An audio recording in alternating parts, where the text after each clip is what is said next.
Chef Agostino Gabriele offers a first course from Vincenzo's in Louisville, Kentucky. It involves stuffing salmon scallopini with a seafood mixture. The entree is from Michael McSweeney at Duck's Cafe, the Peabody Hotel in Orlando, Florida. It is grilled lamb chops, wild rice souffle, and pomegranate nectar. Then dessert from the desert, compliments of Christophe Ithurritz. From the Mirage Hotel in Las Vegas, he prepares Rum Baba with Chantilly Cream and spiced pineapple.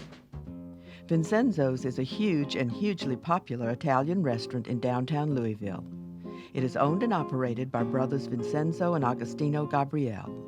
The latter's long career includes work in his native Italy, Germany, and St. Louis. The starter resonates his birthplace, in Voltini of Salmon. Then you do the scallopini. So what you do, you butterfly. The chef begins by cutting the scallopini off of a fresh salmon fillet. Note the interesting method of butterflying the piece right off the fillet.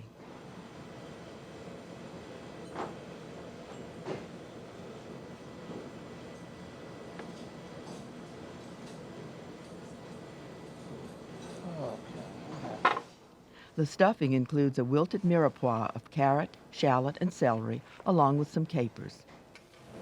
Once you saute the carrots and the celery, you add the crab meat and the dry, fresh scallops. Well, the reason that I prefer the dry is because they don't have any water, and also they don't have preservatives. So they're just fresh, dry scallops. Fresh scallops. The pan is deglazed with dry sherry, then cheeses are added. Glaze with the dry sherry.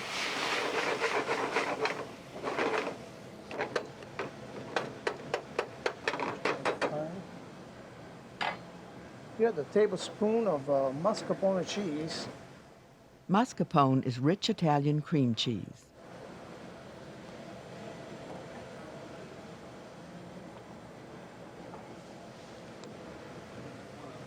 Tablespoon of Parmesan cheese. Tablespoon of Romano cheese. Pecorino.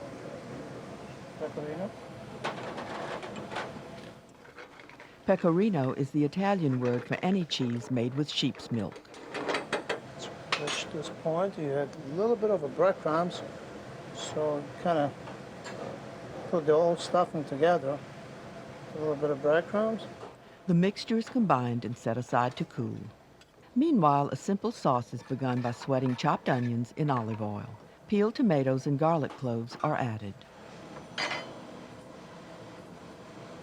See, this is a good thing to do, so by the time the filling cools off, you get the tomato sauce, some fresh peeled tomato, with some garlic,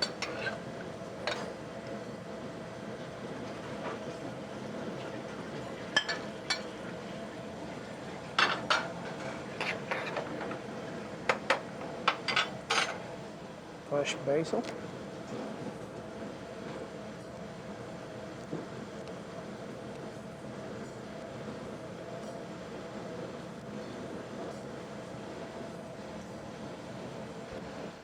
The tomatoes are broken up with a large spoon, cooked for 15 minutes, then passed through a food mill.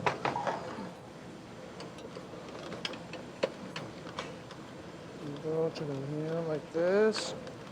The food mill is often overlooked in this age of electronic gadgetry, but it can be useful. It both purees and strains simultaneously. The strained tomato sauce goes back over heat and tomato paste is added. A spoon of tomato paste.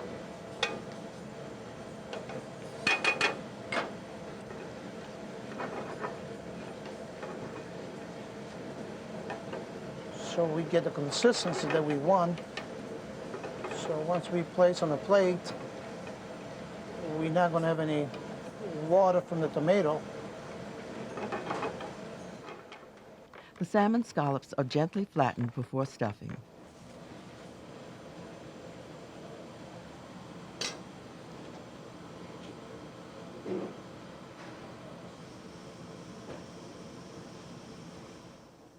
The rolls are dusted in flour, then browned in olive oil. Don't want to put too much flour on, just enough.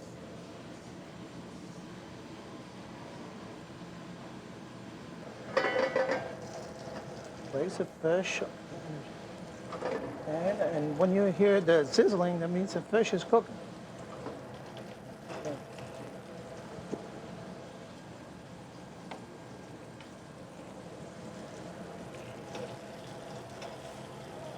Now you want to make sure that you don't cook the fish all on one side. Let the salmon be, it's a scallopino salmon, so it cooks very quick.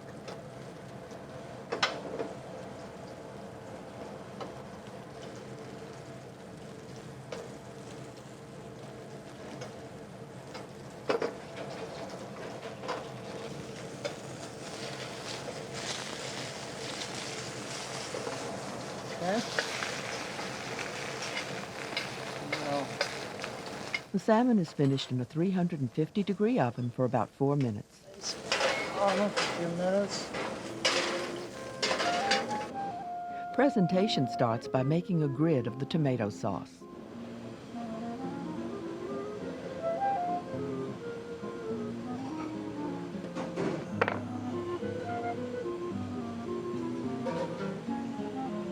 And center the plate. Put your asparagus. Using pieces of pre-cooked asparagus, the chef assembles sort of a Lincoln log garnish.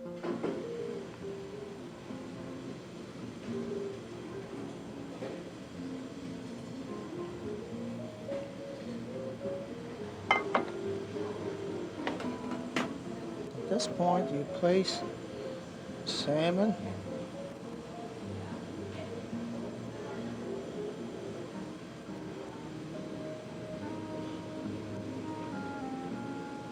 This way.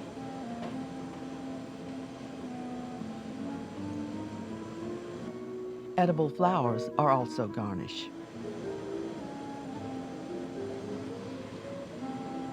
Just want to place a little sauce on the fish.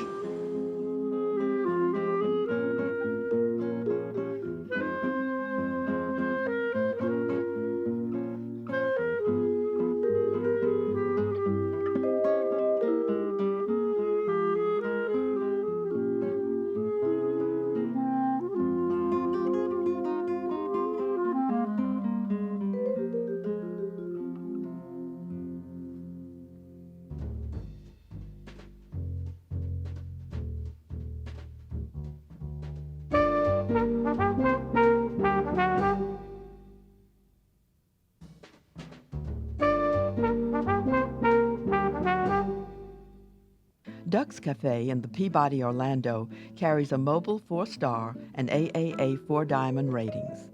The chef is Michael McSweeney, who has cooked at 2 resorts on Kauai and Hawaii, at Portland, Oregon, resorts in South Carolina, and several Florida restaurants.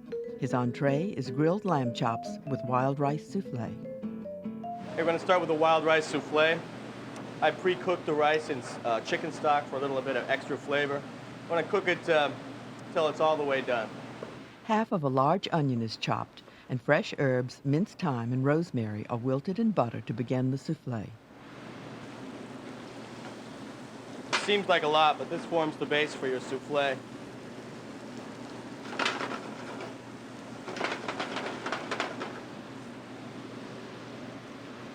Add the herbs into that.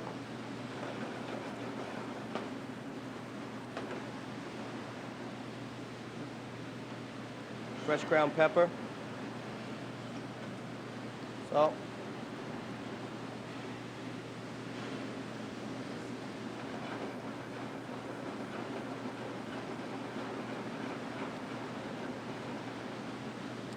these next 3 steps need to go pretty quickly so so it doesn't bind up.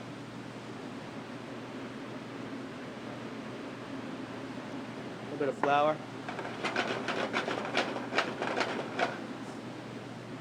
Rice.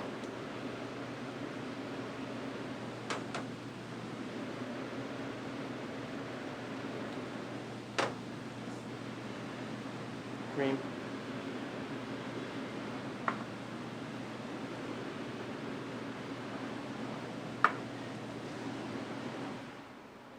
The mixture is briefly cooked until it begins to thicken, then is set aside. The souffle will go into a buttered hotel pan. Egg whites are beaten to the soft peak stage. That's it right there. Then the wild rice base is folded into the whites. You want to act quickly because this is warm.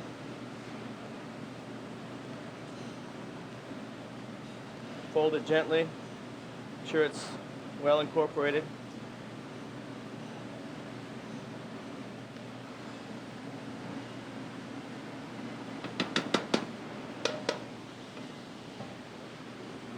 This bakes kind of slowly. We cook it at about 250 degrees. Takes about an hour. Meanwhile, a lamb loin is trimmed of excess fat and sinew. Then the chef demonstrates an effective method for Frenching lamb bones.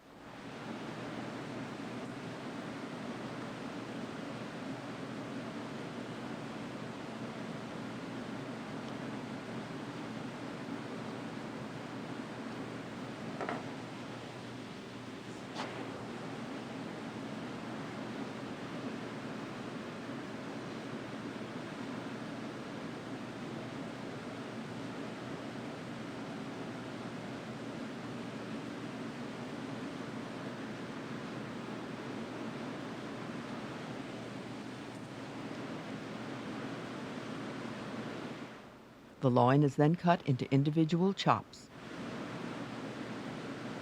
Depending on the size of the chops, we serve 3 or 4 per person. See, it's got a nice little bit of meat, nice bit, some marbling.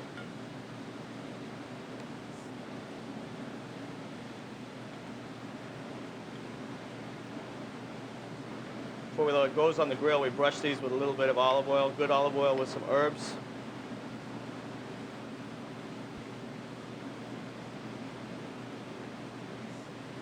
And a little salt, a little pepper. The sauce contains pomegranate, that exotic fruit often found in Middle Eastern cookery. It is definitely labor-intensive. The only part used are the seeds. When they're ripe, the seeds will just jump right out. What we're going to do is we're going to pick all the seeds out.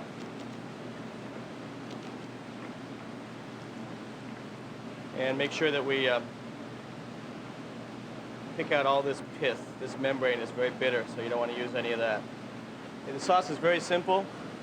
We start with a demi-glace of very highly reduced veal stock.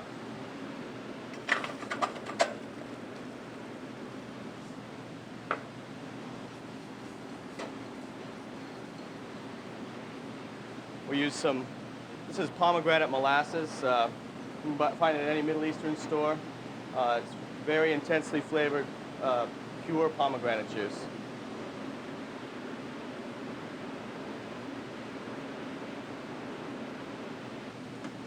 And then this is it's about 2 pomegranates worth of seeds. We want to hold some aside for a little bit of garnish on the plate. The lamb chops are started on a wood-burning grill and are marked by turning 90 degrees. The sauce is strained. I'm going to push down on the seeds and extract as much of that juice as you can. At this point, it's nothing but skin and seed. All their juices have been left in the pot. Meanwhile, the chops are grilled about 2 minutes per side, then finished for about a minute in a hot oven. A variety of seasonal vegetables have all been parboiled and are warmed up in butter before presentation.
The Mirage Hotel in Las Vegas is corporately connected to Bellagio.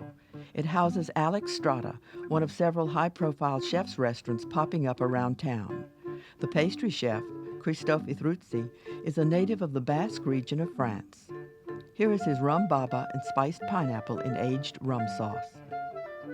First thing, we're gonna do the roasting liquid. I have a little bit of brown sugar, rum, lemon juice, banana puree, a vanilla bean, and some fresh ginger already peeled. The first step is to melt and caramelize the brown sugar. After caramelization, the pan will be deglazed with rum and pineapple juice, and the seeds of a vanilla bean and sliced ginger will be added.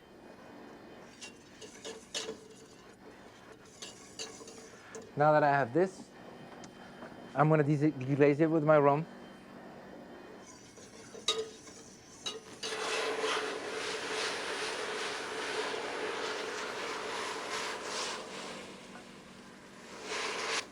Keep stirring until the sugar is all melted again.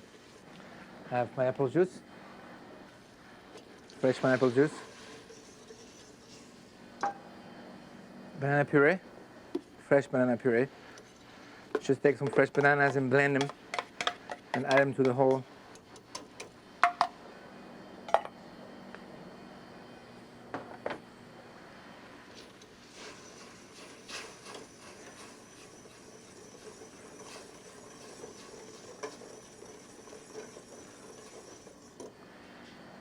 The fresh ginger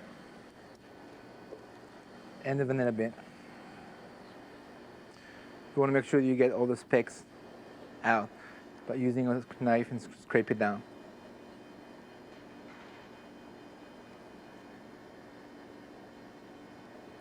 You can even throw the vanilla bean in there. Now a whole pineapple, cored and peeled. Now that I have my roasting liquid ready, I can just add my pineapple right in the middle of it and throw it in a 350 degree oven and keep basting every 2 or 3 minutes at a time for 15-20 minutes. You can just take some of the liquid and then what we call basting the pineapple. This way all the flavor of that sugar and caramel and vanilla beans and ginger goes throughout the pineapple. Now we're gonna do the next step, which is the, what do we call the baba dough? A baba dough is a very dry dough. That's why we soak it with so much rum and that's why it tastes so good. I have took the sugar and the dry yeast and the milk, the warm milk, and I already made what we call a sponge. I mix it by hand, and that's what I got. As you can see, the yeast is what we call activated. The yeast is alive, it's working. That's why it's kind of like bubbling and reacting to the warm milk. You don't want to heat up the milk too much because it will just kill the yeast, and that you want to stay away from that. Then using the dough hook attachment, the yeast starter is combined with 2 eggs, bread flour, lemon and orange zest, and soft butter. Now that I have everything but the butter, I'm gonna go back to first gear and slowly add my soft butter that I put out 2 or 3 hours ago. And this is what takes the most time making this recipe. It's a very soft butter, and I add it slowly.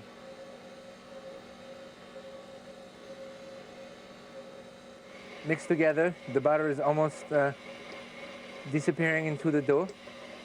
It's a very runny batter. Most people would think it would be too thick, but it's a very runny batter, and we'll use a pastry bag as a tip to help pour into the molds. And cut it on the side, just like this, and you cut.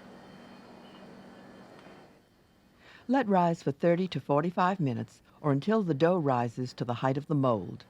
Bake at 325 degrees for 12 to 15 minutes. The roasted pineapple is finished, the baba has cooled, and the bottom is cut off. It then goes into soak in a solution of simple syrup and a Jamaican rum called caruba. The roasted pineapple is sliced into wedges for presentation. The center of the soaked baba is filled with whipped cream. I have a little bit of one of my favorite garniture, which would be a piece of pulled sugar that I'm gonna stick on both ends of the pineapple. Just give it a little bit of height, just make it look better.